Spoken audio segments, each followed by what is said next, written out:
শ্রী সীতারামচন্দ্রাভ্যম নম। শ্রীমদ্ বাল্মীকীয় রামায়ণ, বালকাণ্ড বা আদিকাণ্ড, পঞ্চম সর্গ।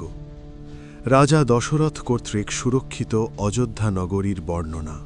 পূর্বকাল থেকে এই সমগ্র পৃথিবী প্রজাপতি মনু সহ অন্যান্য যে সকল বিজয়শালী রাজাদের অধিকারে ছিল, যিনি সাগর খনন করেছিলেন এবং যার গমনকালে ৬০,০০০ পুত্র তার অনুগমন করতেন, সেই সগর রাজা যে বংশে জন্মগ্রহণ করেছিলেন, সেই পবিত্র ইক্ষ্বাকু বংশে জাত মহাত্মাদের মহতী ঐতিহাসিক কাহিনী রামায়ণ নামে প্রসিদ্ধ। আমরা এখন চতুর্বর্গ ফল প্রদানকারী এই রামায়ণ মহাকাব্য প্রথম থেকে শেষ পর্যন্ত সম্পূর্ণ গান করব। আপনারা সকলে দোষ দৃষ্টি পরিত্যাগ করে শ্রদ্ধা সহকারে এই গান শ্রবণ করুন।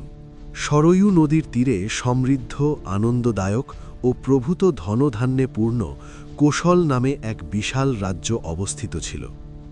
সেই রাজ্যে অযোধ্যা নামে সর্বজন প্রসিদ্ধ এক নগরী ছিল, যে নগরী শ্রেষ্ঠ মানব মনু স্বয়ং নির্মাণ করেছিলেন।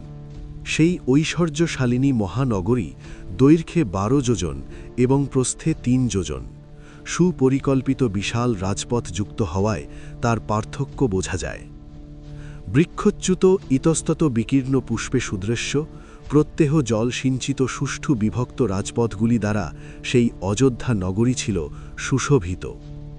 দেবরাজ ইন্দ্র যেমন স্বর্গের অমরাবতীতে বাস করেন, সেইরূপ ধর্ম ও ন্যায়ের দ্বারা বিশাল রাষ্ট্রের মহিমা বর্ধনকারী রাজা দশরথ মর্তের অমরাবতী অযোধ্যাপুরীতে বাস করতেন।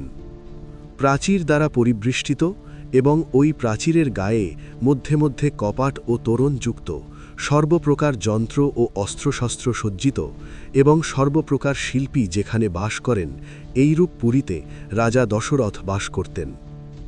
সুত ও মাগধ্যের দ্বারা সমাবৃত, ঐশ্বর্য সমন্বিত, অতুলনীয় শোভাসম্পন্ন উচ্চ অট্টালিকা এবং তাদের শীর্ষদেশে উড্ডীন পতাকাযুক্ত এবং বহুসংখ্যক শতঘ্নি বাণ সংযুক্ত অযোধ্যাপুরীতে রাজা দশরথ বাস করতেন।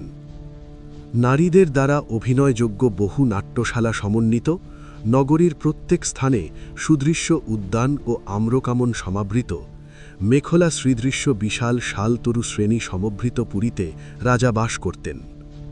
চতুর্দিকে শত্রুদের অগম্য পরিখা বেষ্টিত এবং অশ্ব, গজ, গো, উষ্ট্র ও গর্ধ প্রভৃতি পশু সম্পদে পরিপূর্ণ পুরীতে রাজা বাস করতেন।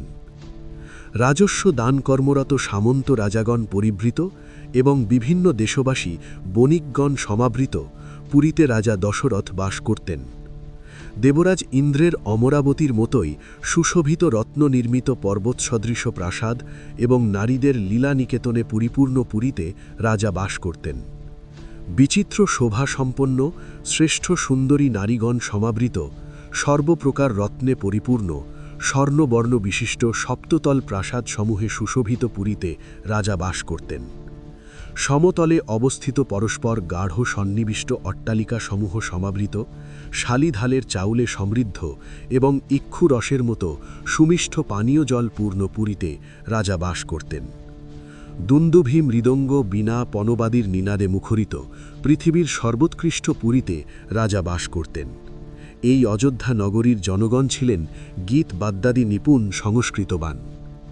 সিদ্ধগণের তপস্যালব্ধ দেবলোকস্থ সুপরিকল্পিত প্রবেশ পথযুক্ত রাজপ্রাসাদ তুল্য গৃহ শ্রেষ্ঠ পুরুষ দ্বারা পরিবৃষ্টিত পুরীতে রাজা দশরথ বাস করতেন। যে সকল ক্ষিপ্রহস্ত অস্ত্র প্রয়োগে পারদর্শী সৈনিকেরা ভয়ত্রস্ত, পলায়নমান ও শব্দশ্রবণেই ভীত শত্রুকে বাণবিদ্ধ করে না, বরং অরণ্যে চিৎকাররত ভয়ঙ্কর সিংহ, ব্যাঘ্র, শূকরদের বাহুবলে বা শানিত অস্ত্রে ক্ষিপ্রহস্তে হত্যা করতে সমর্থ, তিদ্রূপ সহস্র সহস্র মহারথী সৈন্যে পরিপূর্ণ সেই অযোধ্যায় রাজা দশরথ বাস করতেন।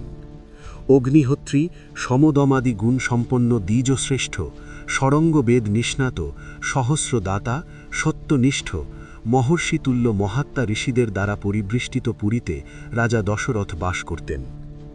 মহর্ষি বাল্মীকি বিরচিত আদিকাব্য রামায়ণের বালকাণ্ডে বা আদিকাণ্ডে পঞ্চম সর্গ সমাপ্ত।